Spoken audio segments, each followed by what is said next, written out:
Salam meni hormatly adamlar. Garaşdan bagy beterip yurdumyzdaky täzelikler hemem habarlary bilen tanıştyrgan Watan habarlar gepleşigimize başlaýas. Şoň Türkmenistanyň prezidenti Gurbanuly Berdimuhammedow öz ýurdunyň hökümeti wekiliýetine ýol başçylyk edip Türkmenistana gelen Gazakistan Respublikasynyň premier ministriniň birinji ornmasary Roman Skляry kabul etdi. Qazaqstan Respublikasynyň premier ministriniň birinji ornmasary wagt tap kabul edeni üçin hoşarlyk bildirip, hemde Qazaqstanyň Türkmenistan bilen gatnaşyklary pugtlandyrmaga berilýän ähmiýeti aýryten belläp, hormatly prezidentimize Qazaqstan Respublikasynyň prezidenti Kasym-Jomart Tokaýewiň mehirli salamny we iň gowy arzularyny beýan etdi. Hormatly prezidentimiz Qazaqstanly kärdeşine mehirli salamny aýdyp, Qazaqstanyň Türkmenistan üçin möhüm wagtyň synygynyň geçen hyzmatdaş bolanyny hemde şeýle bolmagyny galýanyny bellädi. İki ýurduň arasynda gatnaşyklar bolsa, uzak möhletleýin ýylary beýiklik esasynda ýola goýulýar. Döwlet başlarymyza geçen ýyllaryň dowamynda ýola goýulan döwletara gatnaşyklaryna uly gadyr goýýar. Hemde olaryň iki taraplaryň we köp taraplaryň esasy ösdürmegine uly ähmiýet berýär diýip bellemek bilen iki goňşy ýurduň arasyndaky netijeli gatnaşyklaryň mundan meýlekde iýlikderli ösdüriljekdigine anan bildirdi. Türkmen Gazak gatnaşyklarynyň ýagdaýyny hemde geljegini ara alyp maslahatlaşmaň barşyna Qazaqstanyň prezidenti Kasym-Jomart Tokaýewiň geçen ýyl Aşgabatda bolan döwlet saparynyň hemde Merkezi Aziýanyň döwlet başçylarynyň 3-nji konsultativ duşugynyň çäklerini iki döwletiň liderleriniň duşugyna gazandan alaşyklaryň ýerine getirilişiniň meselelerine, ulug logistika ulgamy, energetika, owa goýjylygy, tenagat kooperatsiýasy ýaly wajyp ugurlarda hyzmatdaşyk giňeltmegiň mümkinçiliklerini garaldy. Döwletara dialogynyň täze urlaryny ketitlemek bilen baglykda ykdysady, almy-teknik we medeni hyzmatdaşyk boýunça hökümetara Türkmen Gazak toparynyň işiniň ähmiýeti bellenildi. Söhbetdeşiň barşyna milli liderimiz hemde mehman, töwda ykdysadylyk onda hyzmatdaşyň geljegi barada pikir alşdylar. Hemde 2020-nji ýyl bilen deňeşdirilende geçen ýyl iki ýurduň arasynda garyp dolanşygynyň iki hisse artanlygyny, şonda ony mundan meýlekde giňeltmek üçin ägir türlü mümkinçilikleriň bardygyny kanagatdan bilen bellädiler. Töwretdeşleri töwda ykdysady gatnaşyklary güýçlendirmegiň möhümdigine üns çekip, bar bolan mümkinçilikleri durumça geçirmegiň, ýödara garyp dolanşygynyň möçürlerini artdyrmagyň, maýy goýum işçiligini höwetlendirmegiň, Türkmenistanyň hemde Qazaqstanyň işçiler toparlarynyň arasyndaky ýakyn hyzmatdaşlygy işçileşdirmegiň zerurdygyny bellädiler. Şonuň ýaly paragatçylygy, hyzmatdaşlyk hemde durnukly çyp pugtlandyrmagyň biniýatlyň esas hökümine medeni ansanperwer ulgamdaky döwletara gatnaşyklaryny giňeltmäge ýödara gyzyklanma bildirilýänligi bellenildi. Hormatly prezidentimiz iki taraplaryň gatnaşyklary ösdürmek bilen biz halklarymyzyň gadymdan gelýän doganlyk hemde birek-birege hormat goýmak, döwletlerimiziň paragatçylyk tüýjülük we ansanperwerlik täplerine agrarlyk görellerini eýrýänligini belledi. Munyň özi hyzmatdaşygy ösdürmek üçin dünýä hemde sewit ösüşiniň möhüm meselelerini düşünmekde düýpli biniýat bolup durýar. Bu meselelerde biziň ýurtlarymyzyň garaýşlary ýakynlar hemde meňdeşler.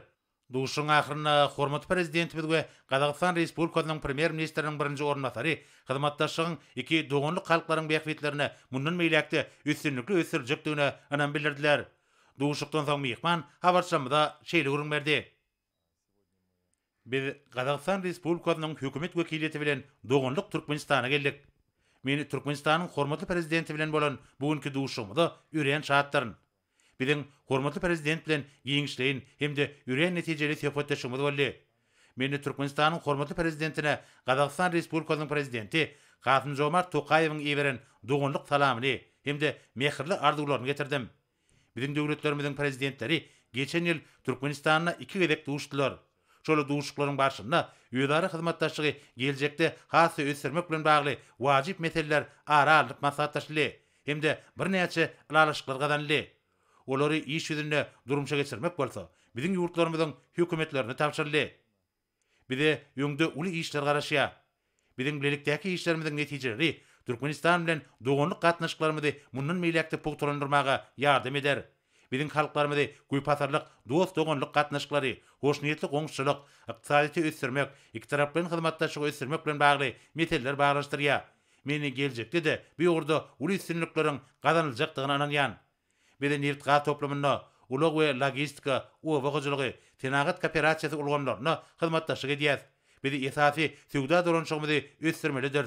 Biz onu 2020-nji ýyl bilen deňeşdirilende 2021-nji ýylyň jemleri boýunça iki hisse ýokarlandyrdyk. Ýöne bu gurda ulanmayan ägir türlü mümkinçiliklerimiz bar. Muny biziň türkmen dostlarymyz tasdiklaýarlar. Biz bu gurda ýene-de işleri dowam ederiz. Sag bolun. Ne bolsa Türkmenistan'ın Milli Geňeşiniň Halk Maslahatynyň karary bilen tanış edýäs. Türkmenistan 2022-2050 ýyllarda durmuş ykdysady taýdan ösürmegiň esasy ugurlaryny tasdiklamak hakynda täze taryhy döwürde uly özgörçlükleri başdan geçirýän garaşsyz hemişelik bitirip watanymyz ösüşiň täze belentliklerine galýa. Söýgüli watanymyzy gurşa bilen gowunurjy özgörtmeleri ruhlanan oň bütün dünýädäki barha artýan awryny we şöhratyna tüýsürekden buýsanýan türkmenistanlylar ýurdumyza yglan edilen halkyň arka dagly zamanasy şygaryny bütün kalpleri bilen gyzgyn garşyladylar. Olar jemgyýetiň durmuşyny özgörtmek, onuň röwşeni geljegi üçin ihlasly joşun bilen zähmet çekýärler. Türkmen halkynyň gadymy döwürlerden bäri ikrar edilen ýürelgileri, milli ylalaşygy, puhta döwletligi özüne jemläp, demokratik ösüşiň aýratynlyklaryny we ýurdumyzyň taryhynyň häzirki tapgyrynaky öňe düşligini öpçün edýär. Halkymyzyň döwlet berkararlygynyň möhüm ugurlaryny kemale getirýän ýürelgileri Türkmenistanyň iqtisadi we durmuş ösüşiniň möhüm şertidir. Döwletimiz milli iqtisadiýetimiziň durnukly ösüşi, bazar gatnaşyklaryna geçmek, hususan iqtisadiýetiň döwlete daxylsyz pudugyny ösürmek üçin ähli serişdeleri, mümkinçilikleri peýdalanmagy möhüm wezipe hökmüni öňe sürýär. Halkara we sevtary ähmiýetli maýa goýma taslamalaryna giňmeşörli özgörtmeliň durmuşa geçirilmegine gönüktirilen işler ýetgiderli dowam edýär. Ýurdumyzyň iqtisadiýetinde, siýasatda, ilim, bilim, saglyk goraýş, medeniýet ulgamlaryny, owa hojalygyny hem beýleki puduklaryny gazanylýan üstünlikler halkymyzyň ýaşaýyş durmuş derejesiniň ýetgiderli ýokurlanmagyna oňuýly täsirini ýetirýär we geljege ynamly hasam puhtalanyrýar. Türkmenistanyň garaşdylygynyň 30 ýylynyň dowamyny üstünlikle amala aşyrylan giň gerimli maksatnamalar, durmuş ykdysady, jemgyýetçilik syýasy özgörtmeler diýarymyzyň hem tarapyn salyşykly ösüşini öpçün etdi. Halkyň arka dagly zamanasy ýylyna ata watanymyzy dünýäniň ösün döwletleriniň birini öwürmek boýunça öňde goýan wezipelerimizi üstünlikle durmuşa geçirmek, mehriban halkymyzyň ýaşaýyş durmuş derejesini hasam ýokurlandyrmak maksady bilen Türkmenistanyň Milli Geňeşiniň Halk Maslahatynyň we mejlisiniň agdalarynyň hem halkymyzyň wekilleriniň gatnaşmagyna geçirilen aralyk maslahatlaşmalaryň netijesinde Türkmenistanyň Milli Geňeşiniň Halk Maslahaty karar edýär. Birinci, Türkmenistany 2022-2050 ýyllarda ösürmegiň uzak geljege gönüktirilen esasy ugurlaryny we geljek 30 ýylda amala aşyrylmagy gözüňde tutulýan maksatnamalyň işleri tasdiklamaly. İkinci, halkyň arka dagly zamanasyna durmuşa geçirilýän Türkmenistany 2022-2050 ýyllarda ösürmegiň uzak geljege gönüktirilen esasy ugurlaryny we beýik özgörtmeleri nazarlayan taryhy başlanýyşlary ýurdumyzyň syýasy, durmuş ykdysady we medeni taýdan durnukly ösüşini öpçün etmek ugruna alınıp berilýän giňmeçörli işleri wagt etmegi we ýylata düşündirmegi, bu urda ýokary işçilik hem raýat düşünjeligini görkezmäge çagyrýan çağırışları ýewaňlandyrmagy, Türkmenistanyň döwlet edaralaryna, jemgyýetçilik birleşiklerine we köpçüliklerine habar beriş tirişdelerini tapşyrmaly. Türkmenistanyň prezidenti, Türkmenistanyň Milli Geňeşiniň Halk Maslahatynyň başlygy Gurbanyguly Berdimuhammedow. Häzir bolsa Türkmenistanyň Milli Geňeşiniň Mejlisiniň karary bilen tanış edýäs. Türkmenistanyň prezidentiniň saýlawlaryny bellemek hakynda Türkmenistanyň konstitusiýasynyň 81-nji maddasyna, Türkmenistanyň saýlaw kodeksiniň 86-njy maddasyna laýyklykda Türkmenistanyň Milli Geňeşiniň Mejlisi karar edýär. Türkmenistanyň prezidentiniň saýlawlaryny 2022-nji ýylyň 10-njy martyna şenbe gününe bellemeli. Türkmenistanyň Milli Geňeşiniň Mejlisiniň başlygy Mämmedow.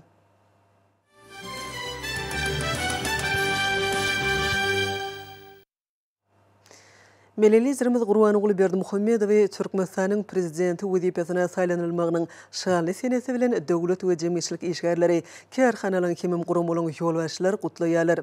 Hatlarda we telegrammalarda döwlet başlanmagyň ýolbaşçylygyna garaşdy bitirip Türkmenistanyň durmuşymyzyň ähli ugurlaryny bele sepkitlere ýetilýändigi, ýurdumyzy munun wilegim ösürmäge, dünýä derejesini oň awryny artdyrmaga, halkymyzyň ýaşaýyş durmuş derejesini ýokurlandyrmaga gönüktirilen 20 türlü maksatnamalyň üstünlikli durmuşa geçirilýändigini nykdalýar. Hatları iberenler hormatly prezidentimiz Gurbanuly Berdimuhammedowy ajaýyp waka bilen mehirli we tüýsürekden gutlaýarlar. Hemem berk jan sağlyk, uzak ömür, bagtyarlyk, watanymyzy munun weýlegim güllüdip ösdürmeň bekidine alyp barýan köp taraply işini täze üstünliklere arzu edýärler. Döwlet başlanymy Milli Geňeşiň Mejlisiň deputatlarynyň adyndan Mehmedow gutlady. Milli liderimiz Milli Geňeşiň halk maslahatynyň agdalarynyň adyndan Babaýew iň öňüt arzuwlaryny ýollady. Hormatly prezidentimiz Gurbanuly Berdimuhammedow Ministrler Kabinetiniň başlygynyň ornwasarlary Amanow, Berdimuhammedow, Abdurrahmanow, Gylyjew, Mehmedow, Meredow, Urazgelliw, Turçekow, Toýliw şeýle-de Ministrler Kabinetiniň ýanynaky Ulagy we Kommunikasiýalar Agentliginiň baş direktory Şakyf mehirli gutluglaryny iýerdiler. Döwlet başlanymy Türkmenistanyň prezidentiniň diwanynyň jogapkär işgärleri tüýsürekden gutluglaryny ýolladylar. Milli liderimiz şanly waka bilen ýurdumyzyň ýaşaýjylarynyň adyndan Ahal welaýatynyň häkimi Gurbanow, Balkyn welaýatynyň häkimi Atahalliýew, Daşy welaýatynyň häkimi Nazar Muradow, Lebap welaýatynyň häkimi Amangelliýew, Mary welaýatynyň häkimi Annaberdiýew, Aşgabat şäheriniň häkimi Gannymow mehirli we tüýsürekden gutladylar. Hormatly prezidentimiz Gurbanuly Berdimuhammedow Türkmenistanyň hary hukuk goraýjy edaralarynyň ýolbaşlary gutlug hatlaryny iýerdiler.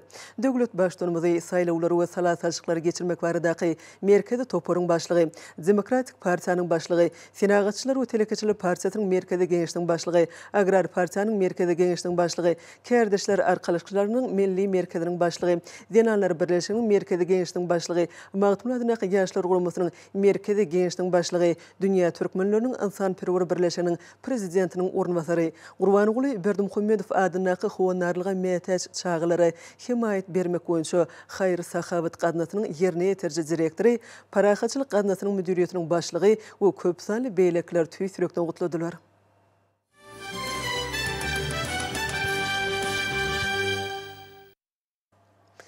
Şogun Milli Geňeşiň halk maslahatynyň 11-nji fevralda hormatly prezidentimiz Gurbanuly Berdimuhammedowyň başlyklyk etmegine geçirilen Nowatdandaşlar Mejlisiniň taryhy çözgütlerini we öňde goýulan wezipeleň ýerine ýetirilmegine başlanan maslahatlaryň geçirilmegine badylga berildi.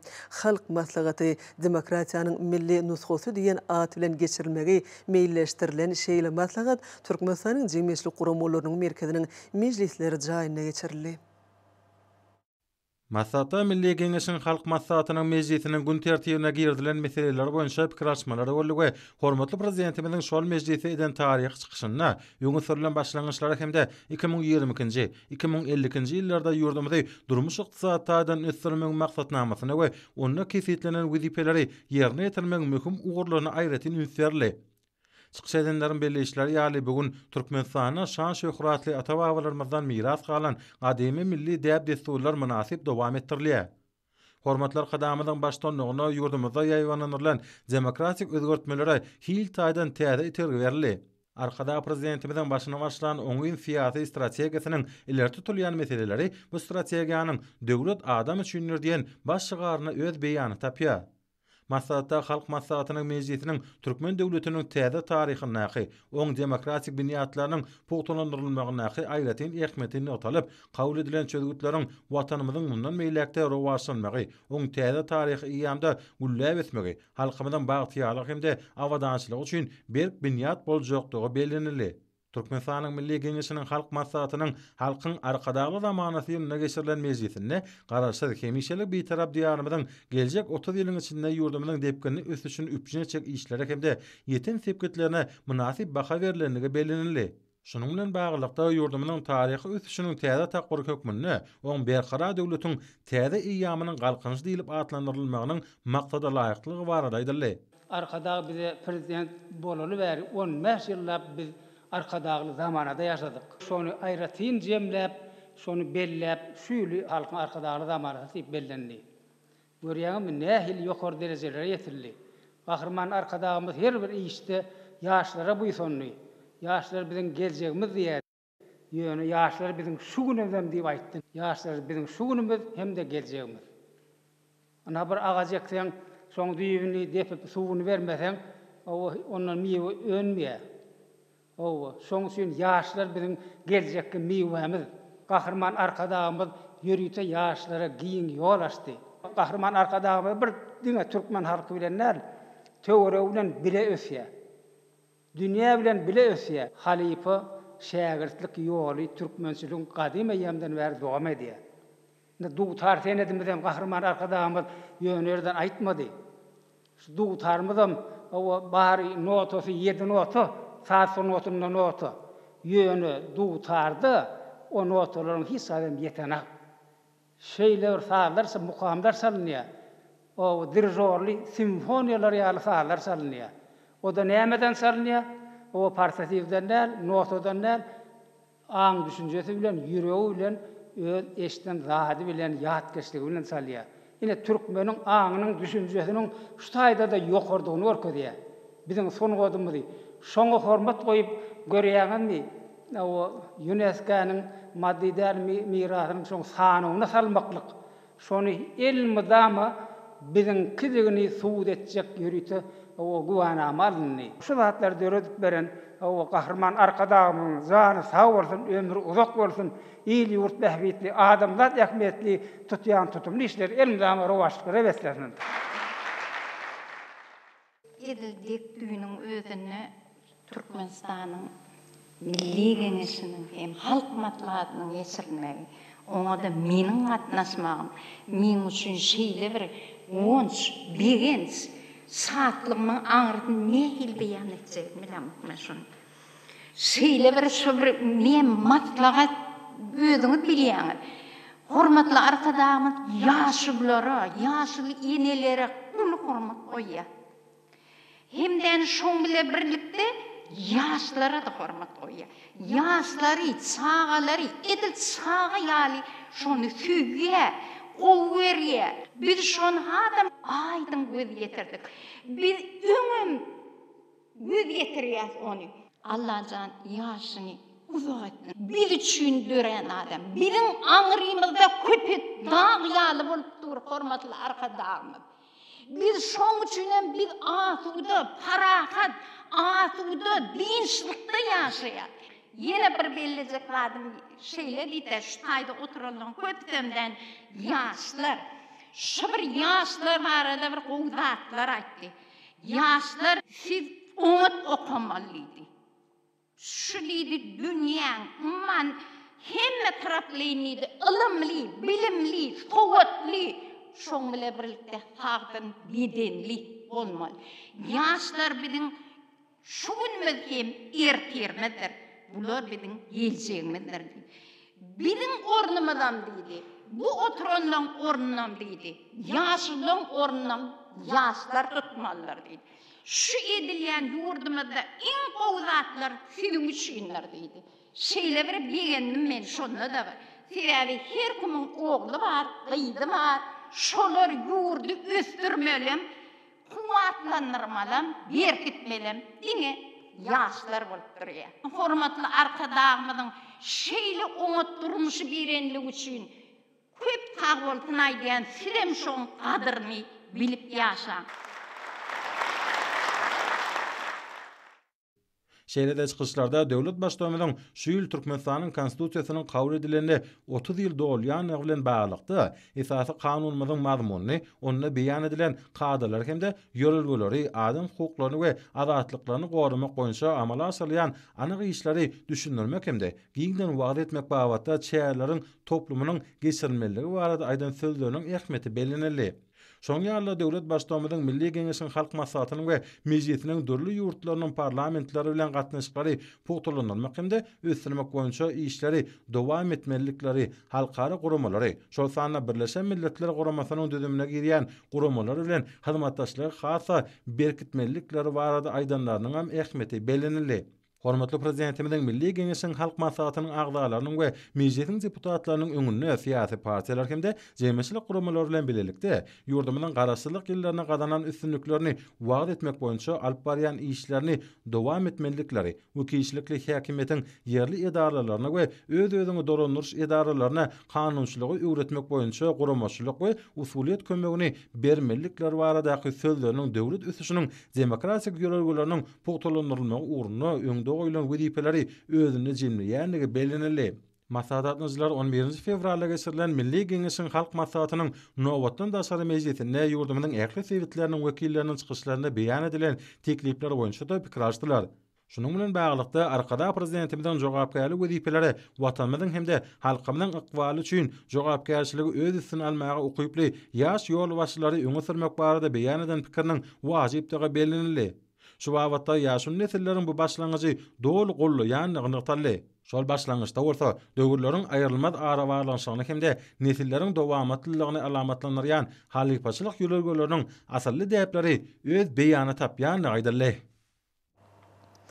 Şogun Türkmenistanyň Daşary işler ministrligine Türkmenistanyň Milli Gençlik Halk Maslahatynyň nowatdan Daşary mejlisiniň çäklerine gazanlan taryhy çözgütlere başlanan briefing geçirildi. Briefingde Türkmenistanyň Daşary işler ministriniň ýolbaşçylary we wekilleri, şeýle-de ýurdumyzda akkrediterlenen diplomatik idaralaryň kimim halkara gurumlaryň wekilhanalarynyň ýolbaşçylary gatnaşdylar.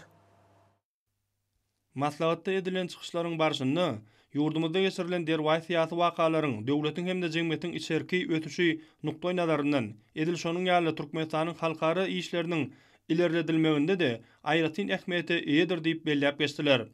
Şunlukda Türkmenistanyň daşary syýasat strategiýasynyň biziň döwletimiziň hususan da bitaraplyk, paragatçylyk, söýjülik, hoşnutlyk, oňşulyk we özara bähwitli hyzmatdaşlyk ýaly esas goýjy ýörelerine laýyklykda durmuşa geçirilendigini utaldy. Ýurdumyzda halkara ähmiýetli ençeme çäreleriň ýokary derejede geçirilendigi we olaryň aýratyn ähmiýeti eýe bolandygy bellenip geçildi. 11 fevralda geçirilen Türkmenistanyň halk maslahatynyň nowatdan daşary mejlisiniň barşyny taryhy ähmiýeti eýe bolan çözgütler kabul edildi. Olaryň kabul edilmegine türkmen halky işen gatnaşdy. Berkarar döwletiň täze eýamynyň galkynçy Türkmenistan 2022-2052 ýyllarda durmuş ykdysat taýdan ösdürmegiň milli maksatnamasynyň tasdiklenmegi hakynda karar kabul edildi. Bilinçli milli liderimiz ykdysadyň durnukly ötüşi üçin ähli terişdeleriň ulanmagyny, netijeli döwlet syýasatynyň durmuşa geçirilmeginiň derwaý urlarynyň hataryny ketkitledi. Şeýle hem çykyş edenler Türkmenistanyň prezidentiniň döwletimiziň daşary syýasat ugurunyň we Türkmenistanyň halkara ýeňişligindäki ýokary awraýyna aýratyn ähmiýet berilendigini belläp geçdiler. Maslahatda döwlet başdanmyzyň biziň daşary syýasatymyz bitarap döwlet höküminde Türkmenistanyň konstitusiýasyna, hemiçelik bitaraplyk hakynda konstitusiýon kanunyna we daşary syýasatynyň konsepsiýasyna, şeýle hem beýleki kanunçylyk namalaryny esaslanýar. Bu syýasat bolsa, bütün adamzat dünýäsini gatnaşyklary kämilleşdirmäge çagyrýan nusgalyk syýasatdyr. Bitaraplyk biziň syýasy doktrinamyzdyr. Biz deň hukuk we özara hormatlamak esasyny ähli daşary ýurtly hyzmatdaşlarymyz bilen oňun halkara gatnaşyklary mundan beýlekde ösdürür diýen sözleri mysal getirildi. Döwlet başdanmyz öz çykyşynda keskitlenen meýilnamalaryň we kabul edilýän maksatnamalaryň durmuşa geçirilmeginde biziň ýaşlarymyza uly umyt bildirýär diýip belledi. Briefingiň ahyrynda Türkmenistanyň konstitusiýon kadalaryndan we daşary syýasat ugurunyň konsepsiýasyndan gelip çykýan esasy wezipelerini eýermek arkaly garaşy bir tarap Türkmenistanyň halkara hukugynyň ýörelgesine esaslanýan durnukly, adalatly, demokratik dünýä düzgünlüğünün gurulmagyna işen ýardam etmegini dowam eder. Yer ýüzünde paragatçylygyň we hopsuzlygyň putulandyrylmagy üçin zerur bolan ähli şäherleri durmuşa geçirir diýip bellediler we mehriban arkadamyda hoşallyklaryny beýan etdiler. Şeýle-de Daşary işler ministrliginiň guramagyna halk maslahaty, demokratiýanyň milli nusgaty diýen ad bilen geçirilmegi meýilleşdirilýän çäreleriň çäklerinde maslahat geçirildi. Ondan çykyş edenler Milli Geňeşiň halk maslahatynyň 11 fevralda hormatly prezidentimiziň başçylyk etmegine geçirilen nowatdan daşary mejlisinde milli liderimiziň eden taryhy çykyşynyň we onu kabul edilen çözgütleriň esasan 2022-2052 ýyllarda ýurdumyzy durmuş ykdysat taýdan ösdürmek maksatnamasynyň ähmiýetini aýratyn bellediler. Bu wagtda çykyş edenler ýurdumyzy geljek 30 ýyl ösdürmegiň täze maksatnamasynyň halkymyzyň nurly ertirlerini özüne jemläp, döwletimiziň kuwwatyny hatda artdyrjakdygyny, her bir maşgalanyň durmuş goruglygyny ýokurlandyrjakdygyny ýytadylar. Maslahatda döwlet başdanmyzyň ýurdumyzyň daşary syýasy ýörelgelerini durmuşa geçirmek bilen bagly öňde goýun wezipeleriniň üstünde giňişleýin durup geçdiler. Şogun Sağlyk Uğraşy we Derman Senaty ministrligine hemem Aşgabat şäher häkimligine hoşallyk maslahatlar geçirildi. Ol hormatly prezidentimiziň başçylyk etmeginde 2022-nji ýylyň 11 fevralyna geçirilen Türkmenistanyň Milli Geňeşlik Halk Maslahatynyň nowatdan daşary mejlisinde milli liderimiziň taryhy çykyşyna hemem oň dowamyna Sağlyk Uğraşy we Derman Senaty ulgamyny köp ýyllar bäri zähmet çekip gelýän Halipa Lukmana hormatly il ýaşulsa diýen adyň da kılmagyna başlanyldy. Hoşarlyk maslahatlaryna 11-nji fevralda geçirilen umumy milli forumyň ähmiýeti barada giňişleýin durluk geçirildi. Hemde türkmen halkynyň gadymy köklerinden göz açalyp gaýtýan asylly ýörelgeleriniň biridi. Hemem şo ýörelgeleriň esasy mazmunynyň ilgin mähwetli wajyp meseleleriň maslahatlaşylyp, agdybirlikde çözmekde jemlenýändigi bellendi. Çıkışlarda döwlet başdanmadan halk maslahatynyň mejlisindäki taryhy çıkışyna garaşdyrlygymyň giň mümkinçiliklerini, halkyň bagtyar, eşretli ýaşaýyşyny, öten durmuşyny üpçün etmäge gönükdirilýändigi barada nyktalyk geçirildi. Nyktalyşy ýaly häzir içinde kabul edilen giň erimli döwlet maksatnamalarynyň hataryna, saglyk döwlet maksatnamasynyň üstünlikli amala aşyrylmagynyň ýurdumyzyň ähli künjeklerini gyzgalaňly işlere täze badalgy bermek bilen halkyň ýaşaýyş şertleriniň hasa ýokarlandyrylmagyny, şol sanyna saglygynyň berkidilmegini üpçün edenligi aýdyldy. Saglyk ulgamyny alınıp barlayan işleň netijesinde paýtagtymyzda we ýurdumyzyň ähli künjeklerini dürli hassahanalar, saglyk öýleri, saglyk goraýşdy keldiş merkezleri, şipaxanalar guruldy. Odalan işläp gelýänleň durky täzelendi. Bu gurdaky işler bolsa dowam etdi. Şuň bilen baglykda ýakyna hormatly prezidentimiň paýtagtymyzda Nowotaq stomatologiýa merkezini we halkara pediatriýa merkezini gurmak baradaky meseleleri öwrenmegi tawşyranlygyna da aýratyn üns çekildi. Şuňa ödem hormatly prezidentimiň ýurdumyň raýatlary baradaky uly we her taraply aladatynyň nişanlar. Biz şoň üçin milli liderimizde hoşallyk bildirýär diýilip çykyşlarda aýratyn nyktaly. Şeýle hem çykyş edenler halkyň arkadagy zamanasy ýylynyň 11-nji fevralynyň garaşdyr baky bir tarap Türkmenistanyň iňtiýazy taryhynyň ýyl ýazgysyna şanly sene hökmünde altyn harplar bilen ýazylandygyny bellediler. Şuň bilen baglykda Türkmenistanyň Milli Geňeşiniň halk maslahatynyň mejlisinde kabul edilen berkarar döwletiň täze eýamynyň galkynşy Türkmenistan 2022-2052-nji ýyllarda durmuş ykdysaty aýdan ösürmeň milli maksatnamasyna aýratyn üns çekildi. Belenşi ýaly ol geljek 30 ýylyň toplumlaryň strategik wezipelerini hemde maksatlaryny durmuşa geçirmeň ugurlaryny kesgitlemek bilen halkymyz üçin mundan meýlekde has amatly ýaşaýyş şertleriniň döredilmegine badalga berer. Çykyş edenler halk maslahatynyň 11-nji fevralda bolan taryh mejlisinde hormatly prezidentimiň saglyk ulgamynyň işgäri Halipa Lukman, Türkmenistanyň Döwlet Lukmançylyk Uniwersitetiniň stomatologiýa okuw ýönelimçilik merkeziniň çağalar bölüminiň stomatolog terapewt Lukmany, Gurban-Nazar Ataýew, hormatly il ýaşul siýen ady dakanlygy buýsan sülen nyktadylar. Hemde ony münasip bolan bu döwletli derejeti hormaty bilen tüýsürekden gutladylar. Muňa özi abraýy eýe bolan Halipa Diş Lukmanyň watanymyzyň ykdysady kuwatyny puhtalandyrmakda, ykdysadyýetin ähli ulgamlaryny ösürmek boýunça döwlet maksatnamalaryny amala aşyrmakda gazanlayan üstünliklerde, ýaşlary milli däýet desurlary laýyklykda terbiýelemekde ýaşuly hökmünde bitirýän uly hyzmatlarynyň ikrar edilýändiginiň alamatydyr. Maslahatyň ahyrynda oňa gatnaşyjylar Mehriban arkadagymyzyň adyna ýyllenme kabul etdiler. Men Ataýew Gurban-Nazar, Türkmenistanyň hormatly il ýaşulsy. Hormatly adamlar, men üçin bir ýatdan çykmajak waka boldy. Düýnüň özünde Mehriban arkadagymyz maňa Türkmenistanyň Milli Geňeşiniň halk maslahatynyň mejlisinde Türkmenistanyň hormatly il ýaşulsyň ady dakyldy. Hormatly arkadagymyz halk maslahatynyň 30 ýyllyk maksatnama gol çekip 30 ýyllyk maksatnamany kabul edildi. Hakikaten hormatly adamlar, ol 1 ýyl 2 ýyl edilýän maksatnama ýöne dünýäde 30 ýyllap öňünden görüp maksatnama edilen ýurt ýok. Bi hormatly arkadaşlar jöhür pakatyndan çykýan öňünden görüjülik siýasat esasyny şunuň ýaly ýyzgederli işleri amala aşyrmak barada aýtdy. Bu bolsa hormatly arkadaşlarymyň dünýä boýunça alyp barýan işleriniň ululugyny aýdýar. Hormatly adamlar, biziň ýa-ni içki girdejimizin umumy 6dan 2 götürüm bolmagy, onuň 70 götürümden ýokardy diňe halkyň hal ýagdaýyny gowlandyrmaga gönükdirilen siýasat boldy. İl saglygy, ýurt baýlygy diýip hormatly arkadaşlarymyz öz kysyny, so biziň saglygymyz barada, ýurdun adamlarynyň saglygy barada ulara diýdi. Adamynyň saglygy ol başynyň täji diýip aýtdy hormatly prezidentimiz. Hakykatdan ol hormatly arkadaşlarymyz her bir edýän işi saglyk bilen bağlanşykly bolýar.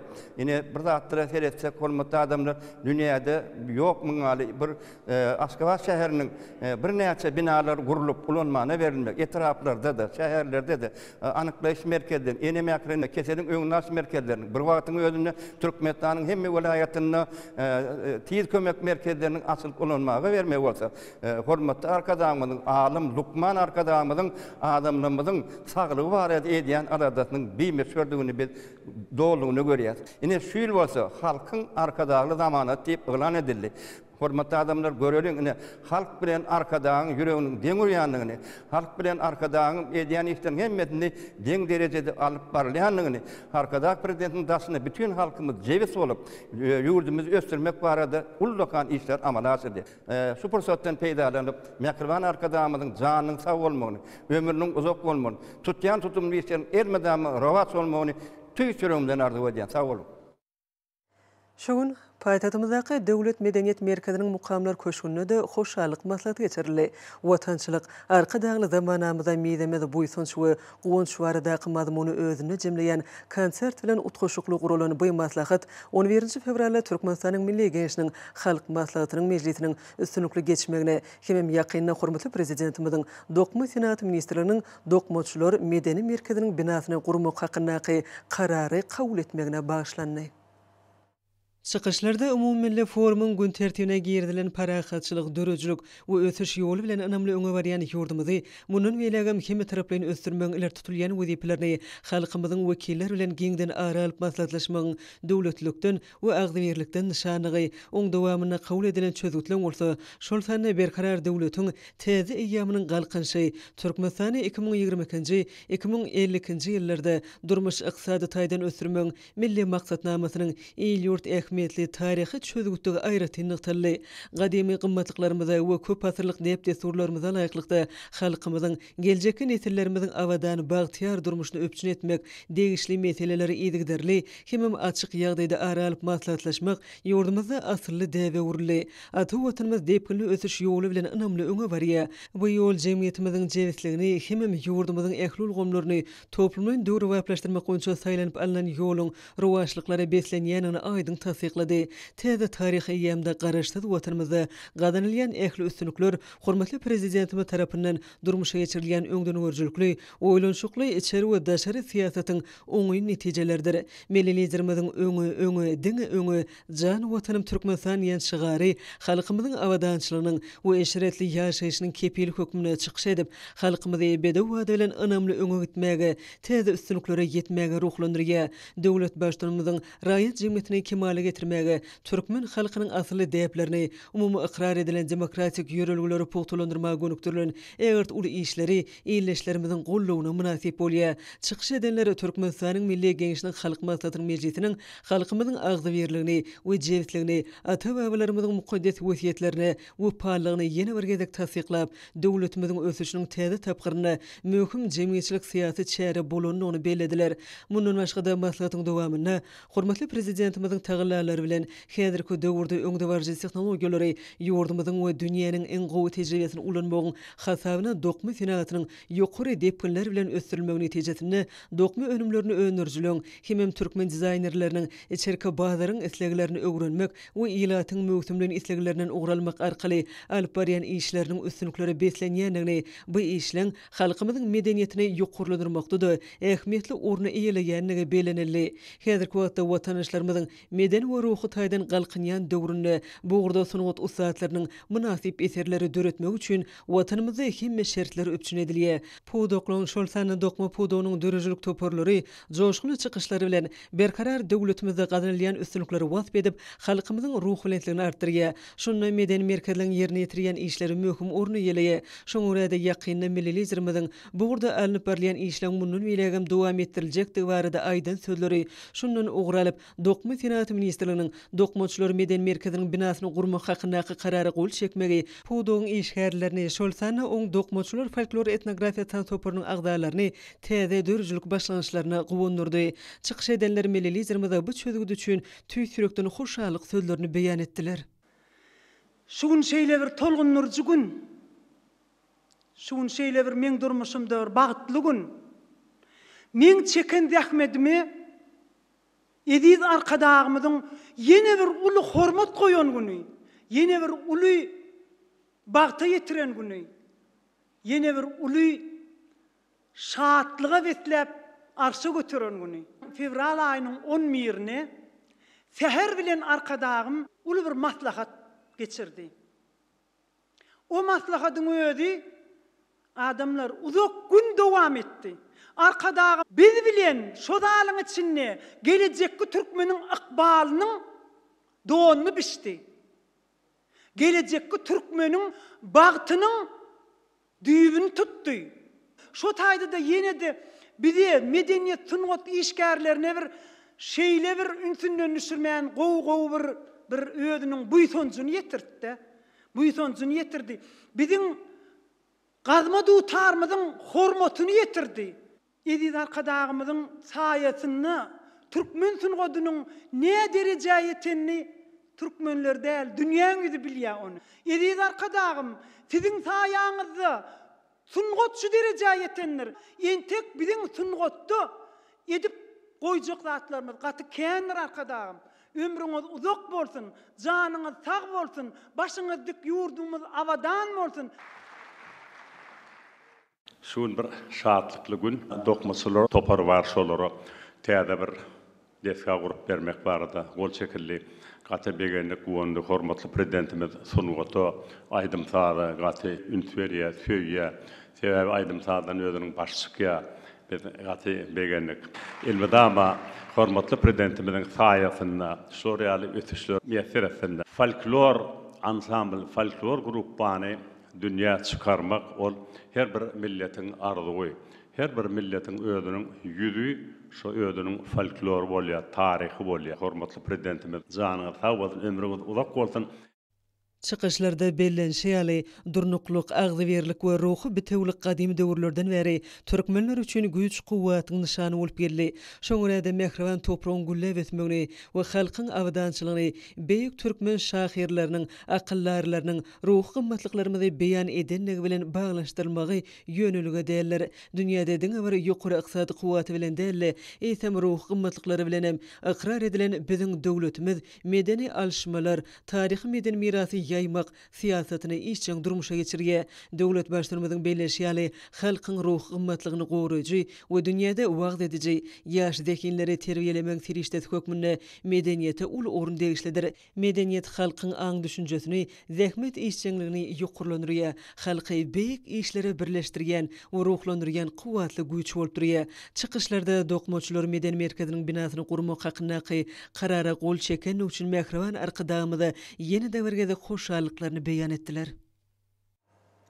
Hormatly adamlar, indi bolsa ýurdumyzyň vilayetlerini we paýtagtymyz Aşgabat şäherinde şuň 10 fevral saat 20-den 13 fevral saat 20-çe boljak we barada Türkmenistanyň homal mutlugynyň berýän habary bilen tanış bolun.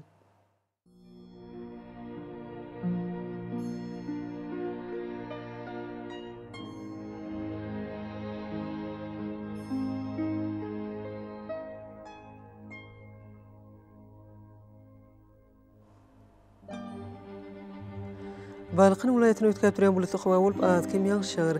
Demrad kunatardan telesi kuntu 10-14 metr etýän şemal öser. Howa gijetine 0-5 gradus gündüzüne 10-15 gradus maýly bolar.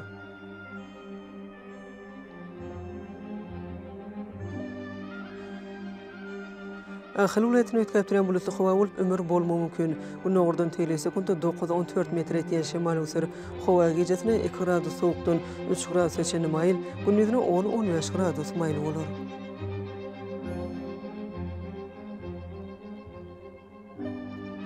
Mara vilayetine ötkäp duran bulut howa bolup Demrad günogurdan telesi kuntu 8-13 metr etýän şemal öser. Howa gijetine 2 gradus sowukdan 3 gradus geçen maýl, gündüzüne 8-13 gradus maýly bolar.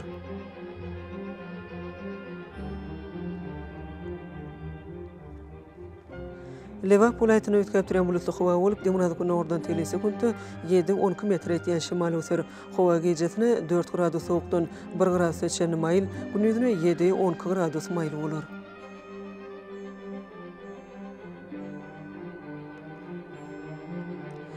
Daşo vilayetine ötkäp duran bulut howa bolup bunyň ahyryna gar gatyşykly ýağış ýagar. Buny ortagyna tardan telesi kuntu 10-14 metr etýän şemal öser. Howa gijetine 3 gradus sowukdan 2 gradus geçen maýl, gündüzüne 6-11 gradus maýly bolar. Paýtagtymyz Aşgabatda ötkäp duran bulut howa bolup ýerden ömür bolmagy mümkin.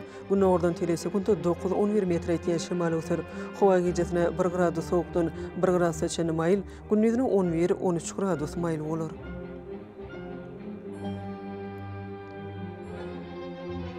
Yurdumuz boýunça fevral aýynyň 13-nä magnit hadisasynyň durnukly ýagdaýda bolmagyna garaşylýar.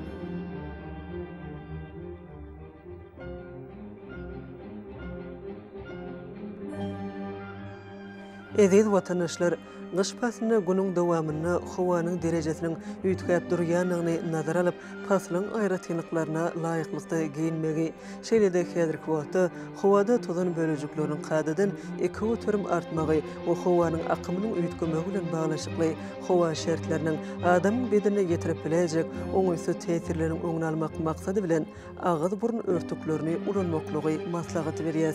Howpsuz bolan 2 metr araçagy berja etmek, elleri arasy saklamak zerurdur. Mehriban eleşler, bulary berk berja etseňiz ýylyny islenip paslyna öz saglygyňyzy gorap bilersiňiz.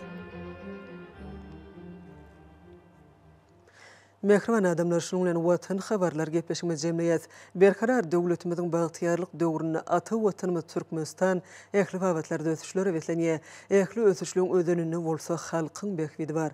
Çünki biziň ýurdumyzda döwlet adam üçindir. Hoş wagtyňyz.